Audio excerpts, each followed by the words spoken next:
Shalom, selamat malam Bapak Ibu saudara-saudara yang terkasih dalam Tuhan kita Yesus Kristus. Puji Tuhan, kita kembali lagi dalam virtual ini, di mana kita akan dibekali selama 30 menit ke depan dalam live streaming Majelis Pendidikan Kristen di Indonesia yang berkolaborasi dengan Bara Digital Ministry. Malam hari ini kita akan membahas sebuah topik yang menarik dan mendalam dan sangat relevan dalam dunia pendidikan Kristen, yaitu topik tentang disiplin yang memerdekakan. Topik ini akan dibahas oleh hambanya, yaitu Ibu Ruth Cynthia Devi SIKOM, MPD. Beliau adalah seorang trainer for T40 MPK dan juga board member of Asa Baru Indonesia dan Vice Director of Rising Star Indonesia. Nah, selama 30 menit ke depan, Ibu Ruth akan memperlengkapi kita dengan materi yang sudah dipersiapkan. Bapak Ibu yang mau bertanya seputar materi yang akan di-sharingkan oleh Ibu Ruth pada malam hari ini, kami persilakan untuk menulis di kolom chat YouTube maupun juga di Facebook atau Instagram. Kita akan diskusi bersama-sama dengan Ibu Ruth pada sesi tanya jawab nantinya.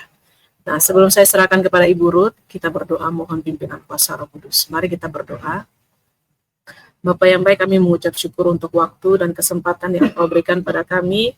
Malam hari ini kami akan belajar melalui hamba-Mu, Ibu Ruth, yang Tuhan pakai untuk memberkati kami pada malam hari ini. Materi yang sudah dipersiapkan kiranya bisa menjadi berkat bagi kami semua yang mengikuti secara live streaming maupun siaran ulang. Kami percaya Tuhan bekerja melalui hamba-Mu, dan Tuhan pakai hamba-Mu dalam setiap keterbatasan. Tuhan perlengkapi dengan hikmat dan kuasa Roh-Mu yang kudus. Terima kasih ya Bapak, perangkat media yang kami gunakan semua Tuhan berkati agar semuanya boleh berfungsi dan berjalan dengan baik. Dalam nama Tuhan Yesus kami berdoa. Amin. Baik, selamat malam Ibu Ruth. Saya serahkan waktu dan kesempatan untuk memberikan materi. Selamat malam Ibu Susan. Terima kasih buat waktu dan kesempatan yang diberikan. Izinkan saya present ya. Bapak Ibu, saat ini hari ini saya dipercaya ya membawakan satu topik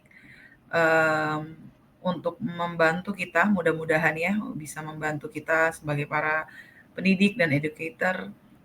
Satu topik yang rasanya mungkin tidak asing di dunia pendidikan, kedisiplinan ya, kedisiplinan yang memerdekakan judulnya. Saya mau share sedikit. Menurut KBBI ya, disiplin itu definisinya apa sih gitu ya? Definisinya KBBI ini, satu, disiplin itu tata tertib ya, di sekolah, kemiliteran dan sebagainya. Kedua itu ketaatan katanya, kepatuhan kepada peraturan. Dan yang ketiga itu bidang studi. Mungkin ada bidang studi disiplin ya, yang memiliki objek, sistem, metode tertentu. Tapi mungkin juga yang sebagian besar kita tahu, kata disiplin sendiri berasal dari bahasa Latin, yaitu disiplina ya, yang artinya sebetulnya adalah belajar. Dan kata disiplin itu juga berasal dari kata yang sama, akar kata yang sama dengan disciple atau murid ya. Murid-murid kita sebagai pengikut Kristus kita disebut sebagai disciple gitu. Dan di sekolah itu biasanya lebih pakai katanya student ya, tapi disiplin berasal dari kata disciple yang berarti juga belajar gitu. Ya, Bapak Ibu, sebelum saya lanjutkan, saya mau kita menonton sebuah film ya. Kebetulan saya sedang ada saat ini saya sedang di Papua, Bapak Ibu. Saya membantu beberapa sekolah di sini dan saya minta tolong gitu ya, salah satu guru di tempat ini untuk membantu saya membuat sebuah rekaman video anak-anak ya dari sekolah SD YPK Sion di Nabire tentang apa sih pendapat mereka tentang disiplin ya. Mari kita saksikan.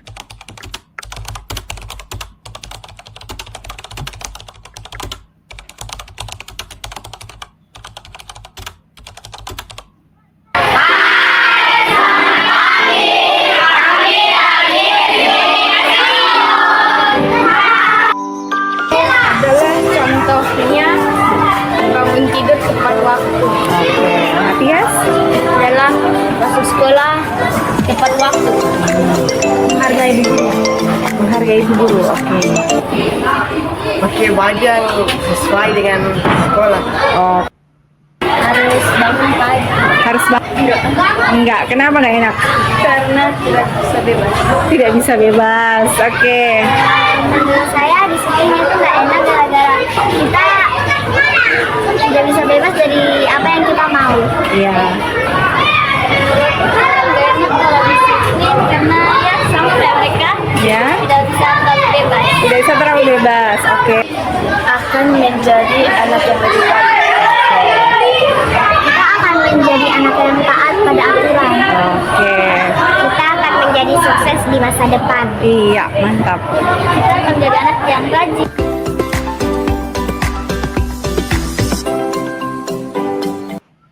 Ya, selalu senang ya kalau lihat wajah murid-murid yang senyum dan bersemangat gitu. Ya, kata disiplin nggak bisa dipisahkan dalam pengajaran, tidak bisa dipisahkan dengan sekolah gitu ya dan murid ya. Tadi anak-anak bilang ya disiplin enak nggak? Enggak. Kenapa nggak bisa bebas?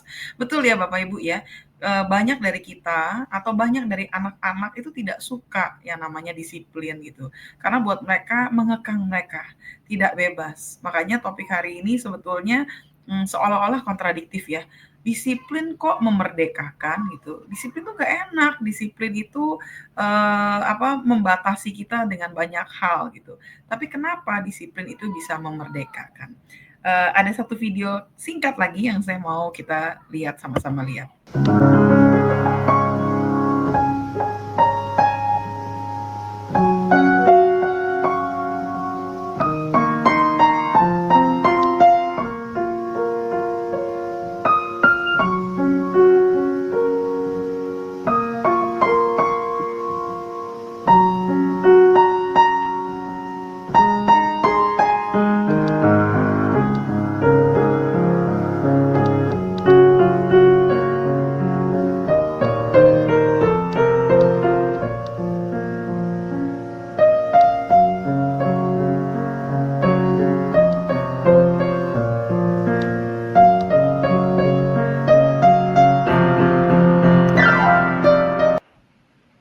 Ya, indah ya lagu yang kita barusan dengar dengan permainan piano yang begitu hebatnya gitu ya. Seringkali kita mengagumi orang-orang seperti ini, mengagumi orang-orang yang punya talenta luar biasa. Tapi kita lupa sebetulnya di balik apa yang mereka kerjakan ada satu latihan yang sudah luar biasa yang mereka lakukan. Kebetulan video ini memang murid saya dulu, beliau murid TK saya ya gitu ya. Namanya Jessica. Jessica ini sudah belajar piano itu mulai dari usia 5 tahun. Sekarang dia 14 tahun. Berarti sudah 9 tahun dia belajar. Dan dia les itu 1,5 jam setiap minggu dan juga pastinya berlatih mandiri gitu ya. Saat ini Jessica duduk di bangku SMA, kemudian dia akan melanjutkan S1 juga di bidang musik rencananya ke depannya. Jadi Bapak Ibu, waktu berlatih memang nggak gampang ya.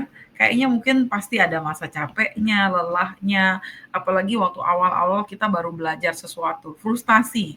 Mungkin kalau kita orang dewasa mungkin belajar apa ya? Kita kan lifelong learner katanya. Mungkin belajar bahasa baru kah?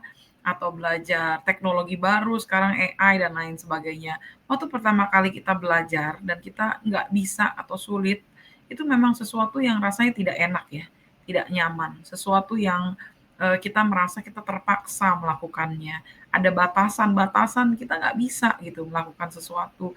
Kita mau seperti tadi ya anak-anak bilang masih ngantuk kadang-kadang, udah harus bangun gitu. Mereka badannya kayaknya belum mengikuti apa yang mereka inginkan. Sama juga dengan disiplin ya, kedisiplinan itu sama seperti latihan yang dilakukan Jessica ini bertahun-tahun. Dia harus mungkin capeknya gitu ya, waktu lagi lelah, lagi nggak mood, dia harus paksakan diri untuk belajar. Namun sekarang setelah 9 tahun ya, dia sudah mahir gitu. Mau main lagu apa, mungkin kalau mengiringi orang nyanyi dia sudah bisa. Ada kebebasan yang dia bisa lakukan waktu dia memainkan piano ini. Saya nggak bisa ya Bapak Ibu ya. Jadi buat saya belum merdeka nih kalau suruh main piano gitu, main keyboard ya. Tapi untuk orang-orang yang sudah melatih dirinya, di masa-masa tidak enak itu, di masa-masa mereka ada batasan-batasan, waktu mereka berhasil mendisiplin diri mereka, ada satu kemerdekaan untuk mereka bisa melakukan hal-hal yang indah yang mungkin orang lain tidak bisa lakukan. Dan itu menjadi sesuatu yang sangat baik. Ibrani 12 ayat 11 bilang, memang tiap-tiap ganjaran pada waktu diberikan tidak mendatangkan sukacita. Betul ya, Bapak Ibu ya, tidak mendatangkan sukacita, tapi duka cita bahkan. Aduh, kalau anak-anak tuh disuruh melakukan sesuatu baris berbaris gitu ya, suruh mungkin duduk di kelas dengan tenang, aduh kayaknya nggak enak, nggak bisa duduk dengan tenang, nggak nyaman, harus terpaksa. Tapi kalau itu betul-betul dilakukan dan dilatih ya, ia akan menghasilkan buah kebenaran yang memberikan damai kepada mereka yang dilatih olehnya gitu ya. Jadi yang damai itu nanti yang mendapatkan keuntungan itu sebetulnya bukan hanya guru-guru, bukan saja orang tua yang memberikan disiplin itu, tapi damai itu atau kebebasan itu untuk mereka yang dilatih, mereka yang didisiplin. Untuk kita konteks sebagai pengajar, murid-murid kita ya, mereka yang mendapat kebebasan dalam melakukan banyak hal satu saat nanti, ya. Ya, dalam kitab Mika ayat 6 sampai Mika 6 ayat 8 dibilang Tuhan menuntut kita untuk berlaku adil, mencintai mercy ini seperti mencintai kebaikan gitu ya, anugerah, memberikan anugerah dan juga berjalan di dalam kerendahan hati. Waktu kita memberikan disiplin, Bapak Ibu, kita harus mengingat 3 prinsip ini, bahwa harus ada keadilan, harus ada mercy atau belas kasihan, dan juga ada kerendahan hati. Waktu keadilan itu ditegakkan ya, disiplin itu kan ngomongin tentang segala sesuatu tuh harus sesuai peraturan, harus adil ya. Kalau yang satu dihukum, yang satunya juga harus dihukum. Kalau satu terlambat, yang lain terlambat juga mendapatkan hukuman yang sama. Sesuatu yang adil mungkin ya.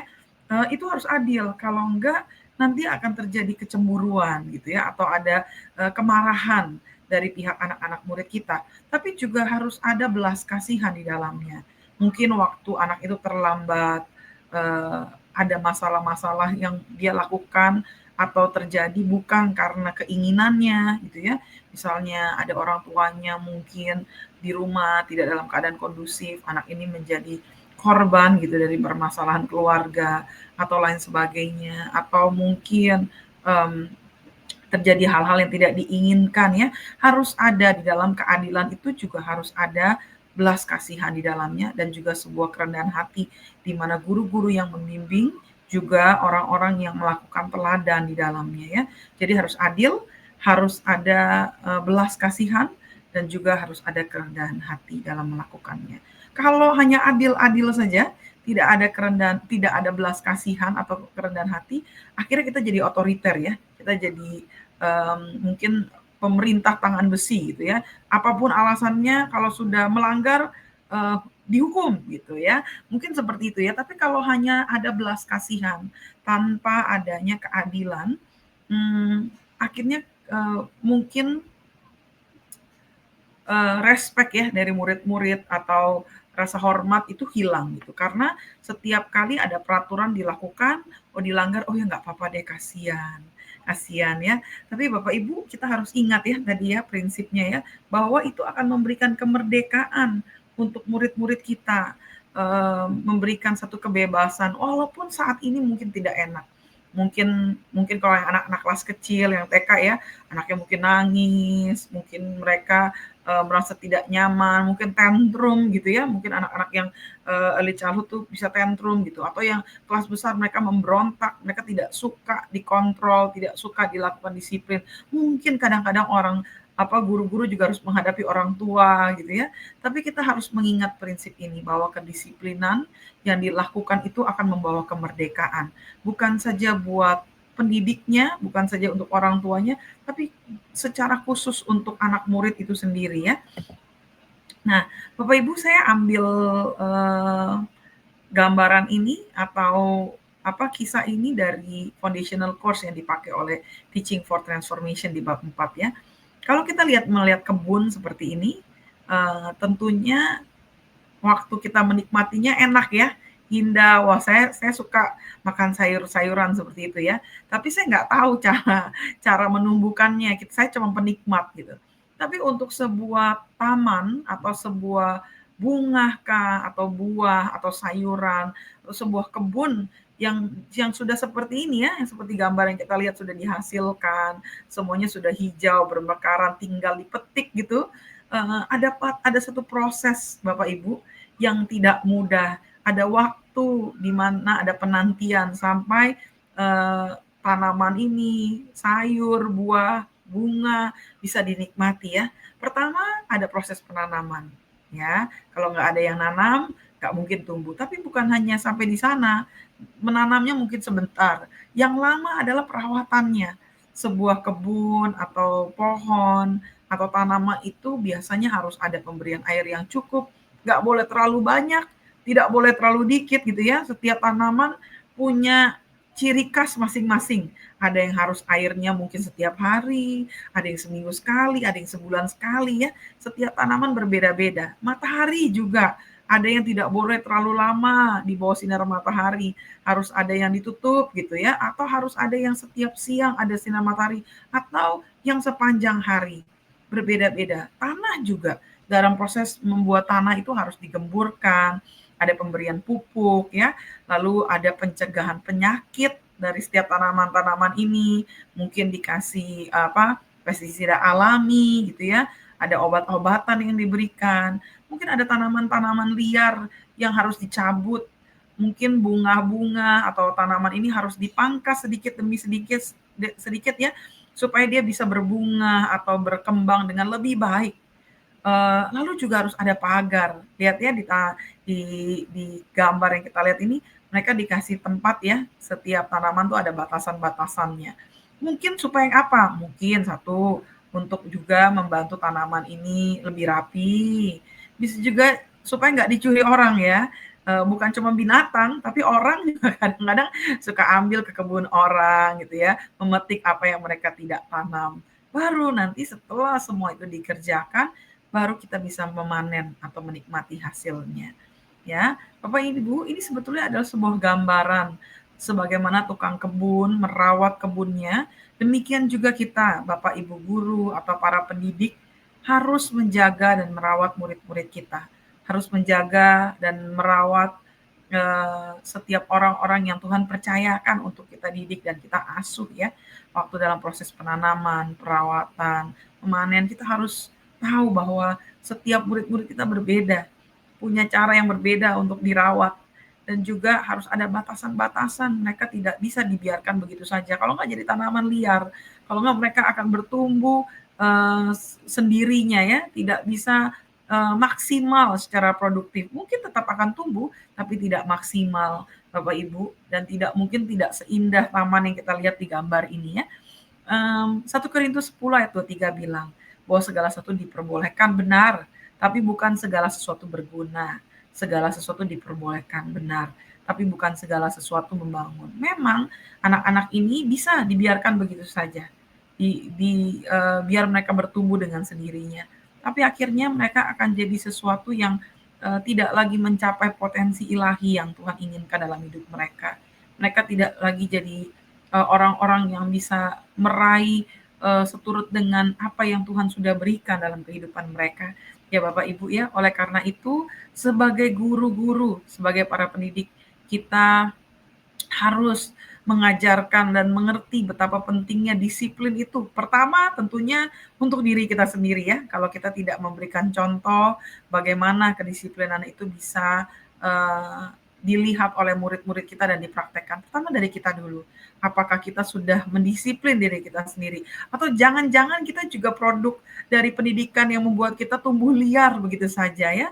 Kita boleh minta belajar dari Roh Kudus untuk menolong diri kita terlebih dahulu sebelum kita menerapkan itu atau meminta murid-murid kita atau mengajarkan kepada mereka tentang kedisiplinan yang akan memerdekakan mereka. Yang walaupun tidak enak saat ini, tapi satu hari murid-murid itu akan berterima kasih kepada kita ya.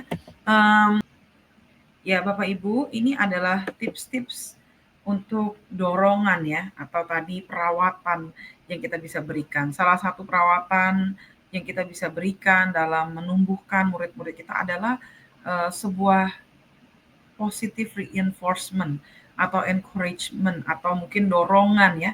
Bagaimana sih menerapkan dorongan ini ya?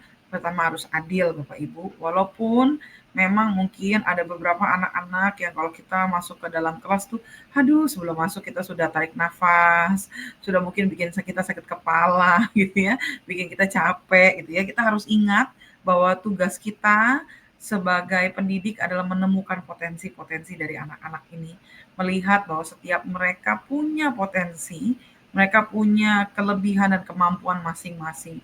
Oleh karena itu dorongan atau positive reinforcement yang diberikan itu harus adil. Semua harus merasakan bahwa mereka berharga ya.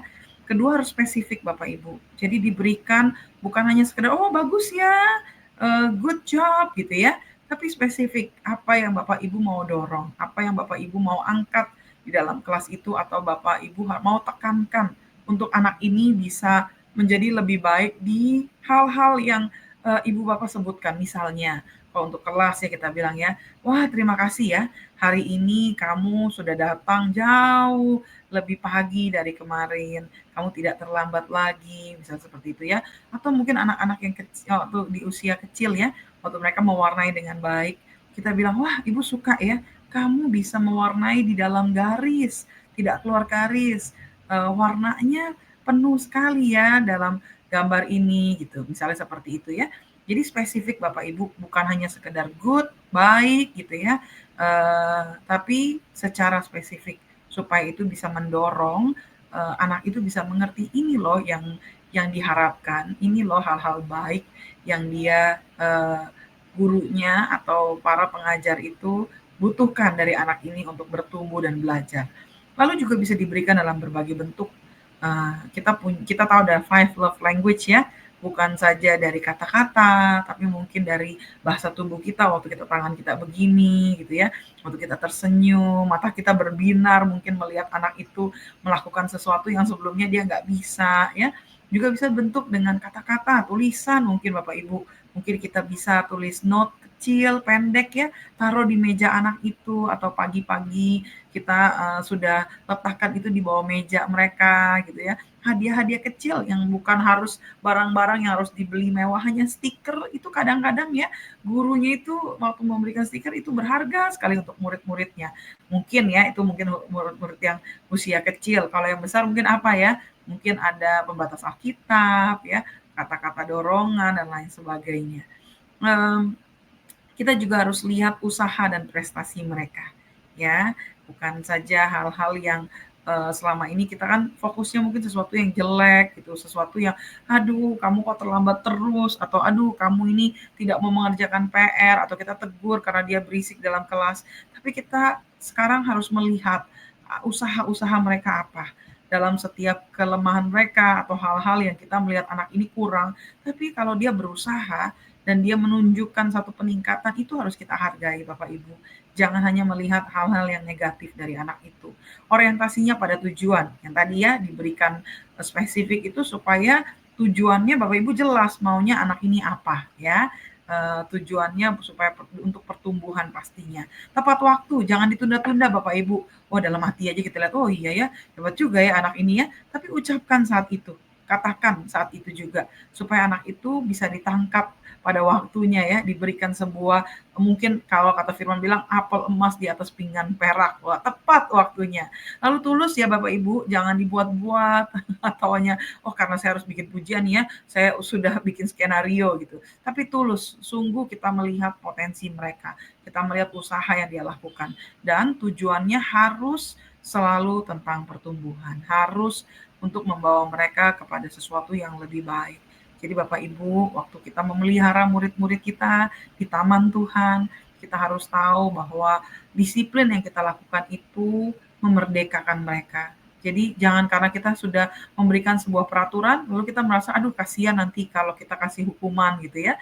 Tapi Bapak Ibu harus ingat, kalau Bapak Ibu sudah memberikan sebuah batasan, itu harus dikerjakan dan tidak boleh dilanggar.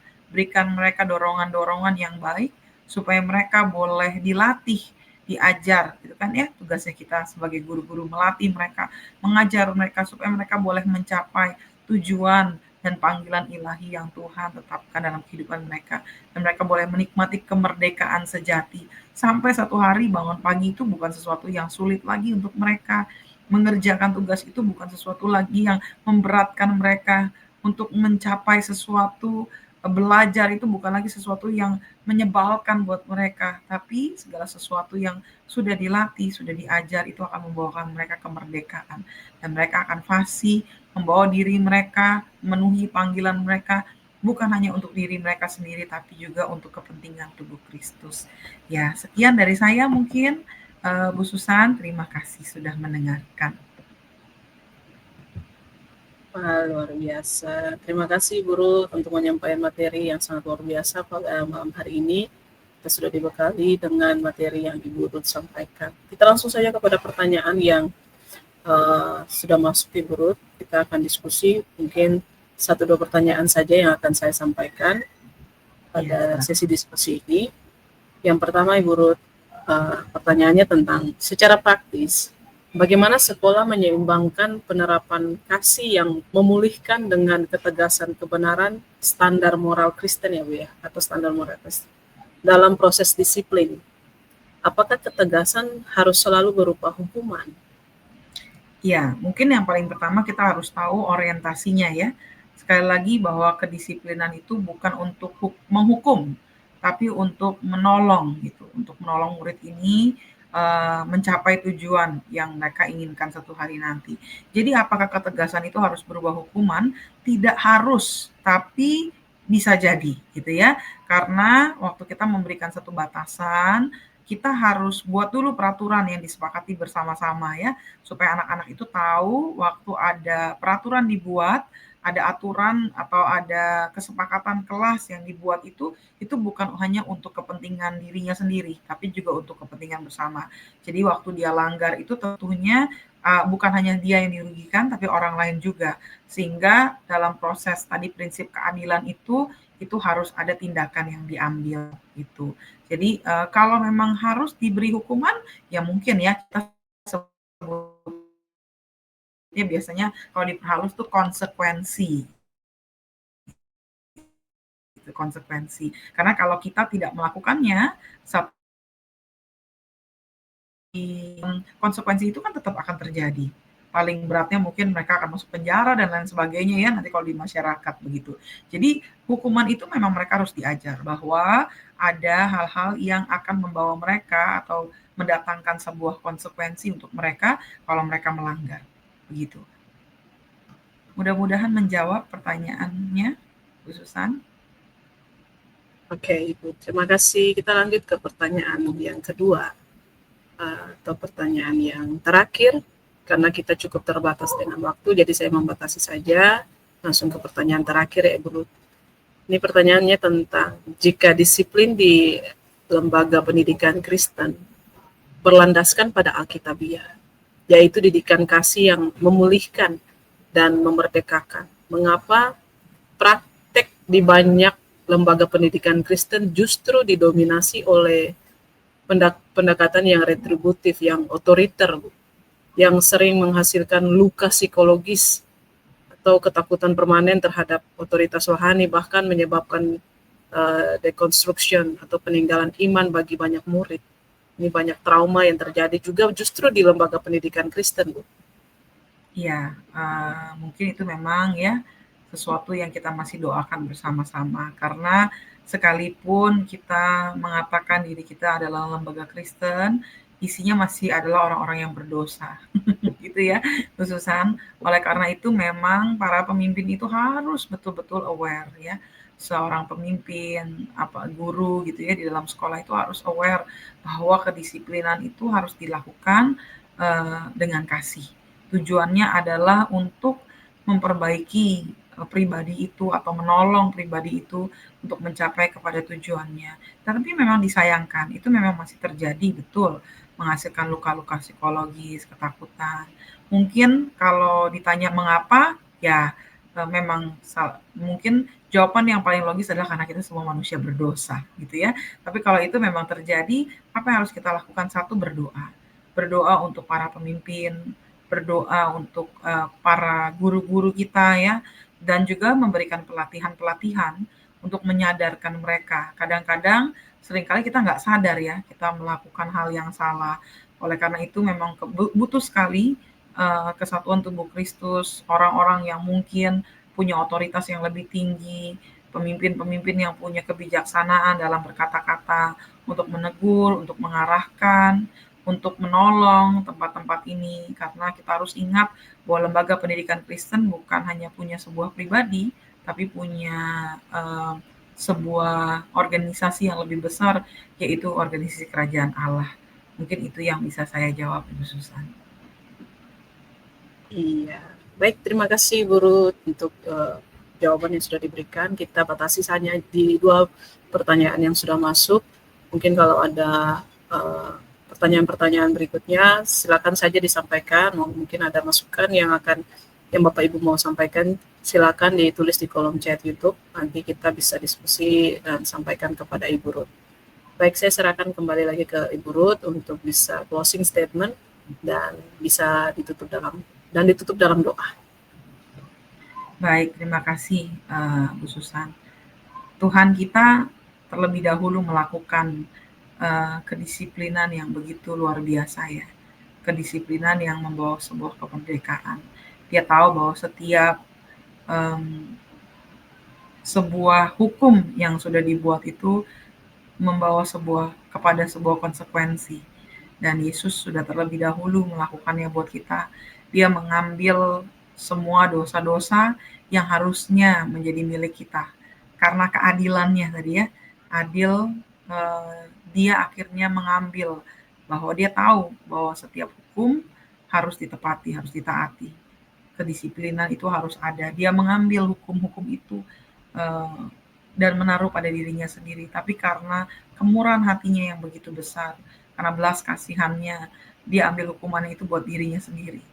Katanya supaya setiap orang yang percaya tidak binasa, melainkan beroleh kehidupan yang kekal. Bapak Ibu guru yang hebat dan luar biasa di sana, waktu kita menerapkan disiplin, sekali lagi bahwa kita harus melakukannya di dalam kasih, bukan untuk menghukum atau membuat segala sesuatu mudah bagi kita sebagai pendidik, tapi untuk menolong anak-anak ini mencapai potensi ilahi dalam kehidupan mereka. Mereka boleh dilatih untuk menerima kemerdekaan sejati, yaitu kemerdekaan di dalam Kristus, juga untuk melatih diri mereka sejak dini untuk mencapai tujuan-tujuan dan panggilan ilahi itu dalam kehidupan mereka. Terima kasih, mari kita satu dalam doa dan mengakhiri sesi kita hari ini. Tuhan Yesus yang baik, kami mengucap syukur bahwa Engkau ada bersama-sama dengan kami. Memang tidak mudah Tuhan, kami tahu dalam tugas dan profesi kami sebagai guru, sebagai seorang pendidik untuk mendidik murid-murid kami di dalam kasih. Ada kalanya kami mungkin juga punya kebutuhan-kebutuhan, ada kalanya Tuhan kami juga punya emosi, kami juga punya mood yang tidak baik. Roh Kudus, Engkau tolong kami. Setiap kali kami masuk ke dalam kelas kami, tolong kami sebagai pengajar untuk melihat Engkau dan belas kasihan Kristus yang terlebih dahulu diberikan atas kehidupan kami. Tapi tolong kami juga Tuhan, supaya kami boleh mendisiplin murid-murid kami dengan benar. Bukan saja di dalam kasih, bukan saja di dalam ketegasan, tapi biar disiplin yang kami berikan itu adil dan berlandaskan kepada belas kasihan dan kerendahan hati. Supaya setiap murid-murid yang kami tolong, batasan-batasan yang kami berikan,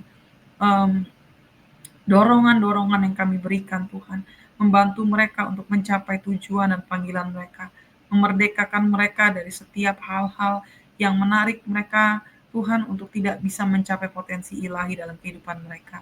Tolong setiap kami Tuhan, supaya kami boleh belajar dari Engkau yang lemah lembut dan penuh dengan hikmat, dan tolong setiap murid-murid kami, supaya mereka boleh menemukan kemerdekaan yang sejati itu di dalam Engkau.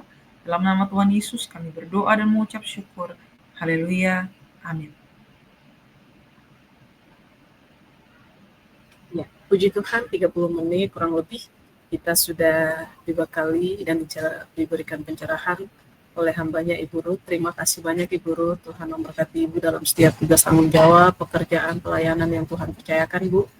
Dan Bapak Ibu semua, jangan lupa untuk di-sharingkan ke rekan-rekan Bapak Ibu yang lainnya juga, supaya banyak orang juga diberkati melalui sharing materi yang sudah disampaikan melalui live streaming pada malam hari ini. Sekali lagi terima kasih Ibu Ruth, terima kasih Bapak Ibu semua yang sudah mengikuti dari awal sampai sesi akhir ini. Kita jumpa lagi minggu depan dengan narasumber dan topik yang berbeda. Selamat malam, Tuhan Yesus memberkati. Selamat malam.